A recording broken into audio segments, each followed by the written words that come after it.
Cartamodello, moulage e upcycling sono le tecniche per creare un abito. Ma in che cosa consistono? Lo scopriremo presto, ma subito dopo la sigla!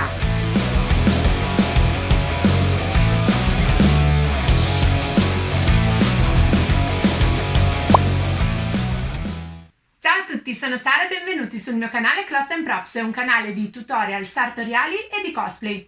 Oggi andremo a parlare della differenza tra il cartamodello, il moulage e l'upcycling, e proprio per questo ultimo argomento, separati da questa bellissima parete, ho deciso di presentarvi il mio primo ospite su questo canale, ed ecco a voi Domenico Di Rosa.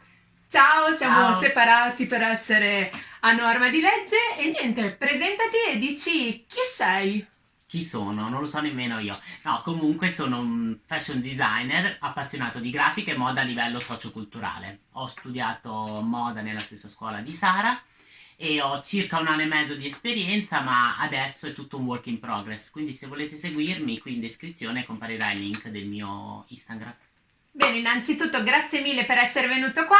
Andiamo quindi adesso a dire le tre differenze, quindi del cartamodello, del moulage e dell'upcycling che parlerà lui, e se ci stai alla fine del video andremo proprio a dare i pro e i contro e a consigliare a voi che cosa vi conviene più fare. Partiamo quindi con il cartamodello. Bene, iniziamo subito parlando del cartamodello. Che cos'è quindi nell'effettivo un cartamodello? Il cartamodello è la rappresentazione grafica del tessuto su carta, quindi noi andremo a disegnare sulla nostra carta in formato 2D ciò che noi dobbiamo andare a realizzare sul tessuto, che sarà poi tridimensionale. Del cartamodello noi abbiamo delle regole standardizzate, quindi dei calcoli e delle formule ben precise per andare a realizzare il nostro capo. Oppure possiamo utilizzare delle squadre, dei righelli che ci possono facilitare e velocizzare questo procedimento per poter realizzare quindi il nostro cartamodello. I cartamodelli vengono divisi in due macro categorie. Il cartamodello per taglia, dove vengono realizzati i capi seguendo delle misure standard, ad esempio 42, 44, 46, oppure su misura, quindi realizzato ad hoc sulla persona, quindi andando a prendere le varie misure, e questo cartamodello sarà quindi idoneo e perfetto solo per quella persona o chiunque ha esattamente quelle misure. Passiamo dunque ora a parlare del moulage, che è una tecnica di origine francese che ci permette di realizzare il nostro cartamodello non più su una base bidimensionale, ma direttamente sulla tridimensionalità, quindi direttamente sul manichino. Noi infatti nel moulage andremo ad utilizzare dei rettangoli di tessuto standardizzati che andremo direttamente a spillare e a tagliare sul manichino per realizzare il nostro cartamodello. Cedo ora la mia parola, al di là di questo muretto, a Domenico con l'upcycling. Ok, che cos'è l'upcycling? Upcycling, per definizione tradotta in italiano, è riuso migliorativo. È composto da queste due particelle che sono up, appunto migliorare, e recycling, che vuol dire riciclare. Potremmo dire che l'upcycling è un riutilizzo di un indumento o di qualsiasi oggetto che non ha più alcun valore per destrutturarlo e dargli una nuova vita e soprattutto un nuovo valore artistico. Perché parlo di recupero migliorativo? Dovete pensare che l'upcycling nasce come forma di contrasto all'inquinamento causato dal sistema moda.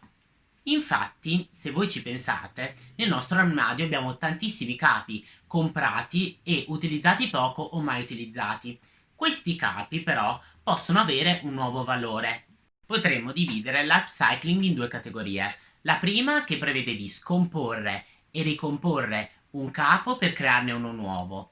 L'altra, invece, mi permette, scomponendo vari capi, di unire i pezzi che ne ottengo tra di loro e creare una specie di tessuto grezzo, che poi può essere lavorato come un tessuto normale, quindi anche attraverso un cartamodello.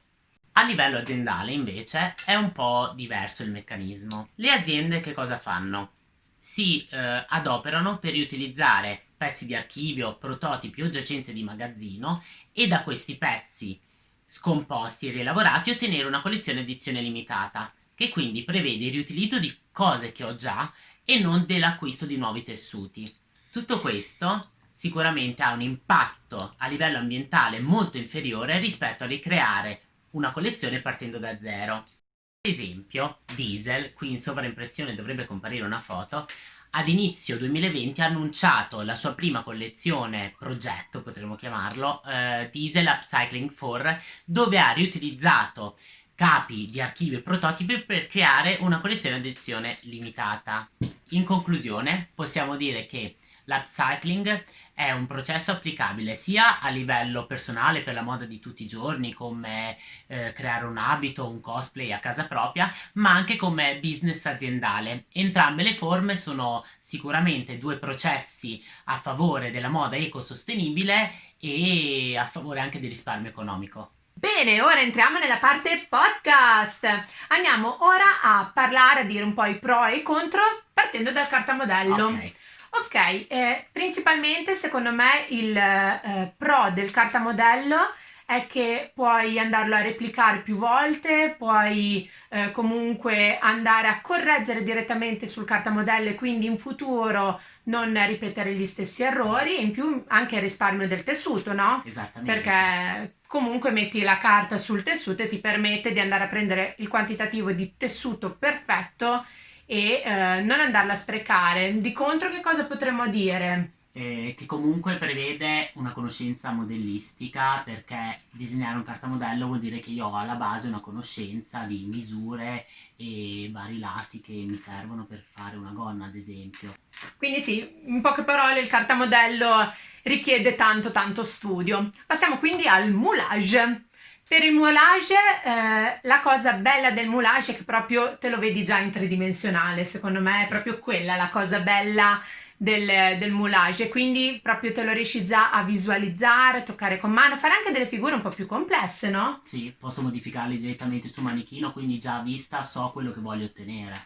Però anche qua, a parte delle tecniche che vanno comunque conosciute per sapere come fare queste tele da poi posizionare sul manichino, il manichino dovrà essere anatomico, perché tantissime volte mi sono ritrovata nella difficoltà che il manichino, essendo di forme e misure completamente diverse dalla realtà, magari il mio capo era un po' sfasato. E quindi diventa un vestito non proprio indossabile. Esatto, anzi, tra l'altro, ti faccio presente, molte cosplayer famose si creano il proprio cartamodello, il proprio manichino, scocciandosi tutto il corpo e poi andando a creare un vero e proprio moulage direttamente con lo scotch. Che cosa ne pensi? Sono davvero curiosa.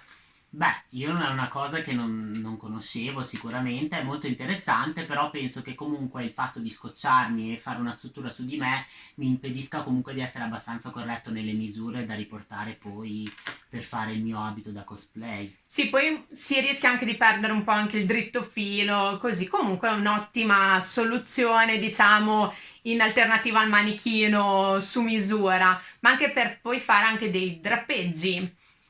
Ma appunto, drappeggio, che in inglese sarebbe draping, è la stessa cosa di fare moulage o sono due cose un po' diverse? No, sono due cose un po' diverse, perché se nel moulage noi abbiamo proprio un tessuto che andiamo ad applicare sul manichino e spillare, tagliare per andare a creare un cartamodello, nel draping o drappeggio noi andiamo a sfruttare lo sbieco e quindi le proprietà del tessuto per andare a creare questi drappeggi, quindi queste piegoline che fermeremo con il ferro da stiro e a creare così un abito che sia unico nel suo genere. Infatti forse anche un pregio del moulage, un pregio e difetto del moulage è che possiamo ricreare abiti completamente diversi l'uno dall'altro e allo stesso tempo unici. E questo è sicuramente un contro, potremmo dire, del moulage, perché comunque è una tecnica avanzata sartoriale, ma che sicuramente non mi permette di fare abiti tutti uguali tra loro, standardizzati. A differenza invece del cartamodello che questo me lo riesce a far fare. Bene, perfetto. Passiamo quindi all'upcycling. Sicuramente l'upcycling ha un forte punto a suo favore, che è la pratica ecosostenibile. Purtroppo, se scomponiamo un capo per ottenere un altro tessuto, abbiamo bisogno di nuovo della conoscenza modellistica iniziale, che attraverso la creazione di un modello in 2 dimensioni mi permetta poi di andare a lavorare il tessuto ottenuto.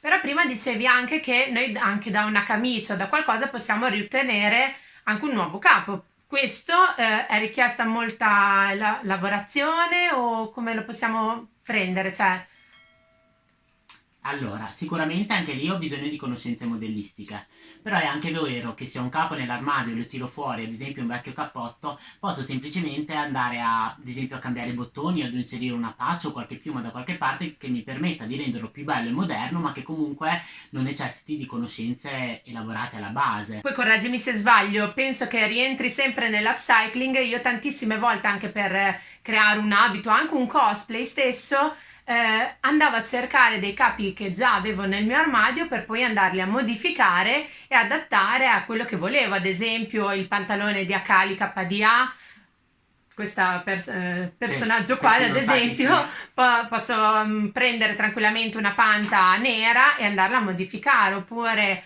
a suo tempo feci anche della classica scolaretta giapponese, andai ad applicare semplicemente una passamaneria nella gonna che già avevo. Anche questo quindi è sempre upcycling. È una sorta di upcycling o customizzazione, comunque non prevede delle lavorazioni modellistiche, ma comunque vado ad abbellire e rendere più bello un capo, Ma perché infatti no? qua mi ricollego, è una forma quindi anche questo di riciclaggio, no? Cioè dicevi un Non up, up recycling, perché deriva dalle due ok, particelle. No, prettamente la differenza è che a livello di recycling io prendo un capo e non vado a destrutturarlo, ma semplicemente lo riciclo e dal suo filato tengo un filato nuovo, quindi io tengo un tessuto ah, totalmente nuovo e a cui io posso fare quello che voglio, quindi il capo viene totalmente smembrato, è un utilizzo del suo materiale per non andarlo a portare in discarica, diciamo. ok, quindi è una cosa anche un po' più industriale, passami il Sì, termine. comunque prevede una Ok. lavorazione molto elaborata anche a livello chimico. Ah, ok, perché tu ovviamente da tipo da qualcosa che non c'entra niente, tipo una bottiglietta di plastica, immagino, Anche, ottieni il filato per poi andare. Ah, molto interessante, sì, ok. Quindi in realtà è generalizzato più l'upcycling, qualcosa che noi andiamo da già qualcosa di esistente, rimodificarlo in qualcosa di esistente, invece il recycling è qualcosa che andiamo a destrutturare anche a livello molecolare e poi andare a esatto, creare proprio il filato. Buono a esatto. sapersi, non si finisce mai di imparare. C'è da dire che comunque questo è un discorso molto ampio di cui si potrebbe parlare per tante ore, ma se ci pensiamo a modo, in realtà upcycling, recycling, moulage, draping sono delle parole molto vaghe su alcuni aspetti e quindi non hanno una definizione vera e propria, perché quello che intendo io può essere una cosa che tu non intendi allo stesso modo e È vero. viceversa.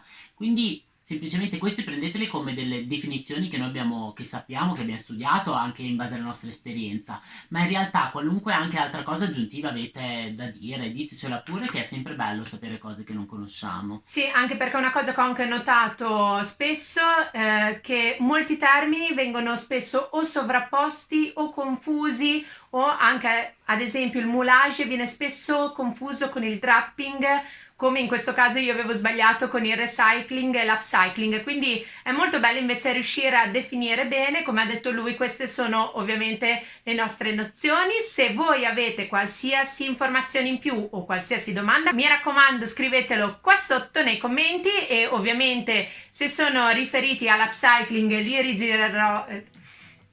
rigirerò direttamente a Domenico, in questo modo così potrà darmi la risposta che condividerò con voi. E niente, se volete anche che io vada ad approfondire di più l'argomento del moulage, del draping, o anche proprio fare qualche video tutorial sull'upcycling, molto volentieri, fatemelo sempre sapere qua sotto. E niente che dire, è stato un piacere ritornare dalle vacanze con voi, grazie ancora per Grazie essere a te. venuto qua, un bacione, mettete mi raccomando il Dai. pollicino all'insù e condividetelo con tutti. Alla prossima sul mio canale, ciao!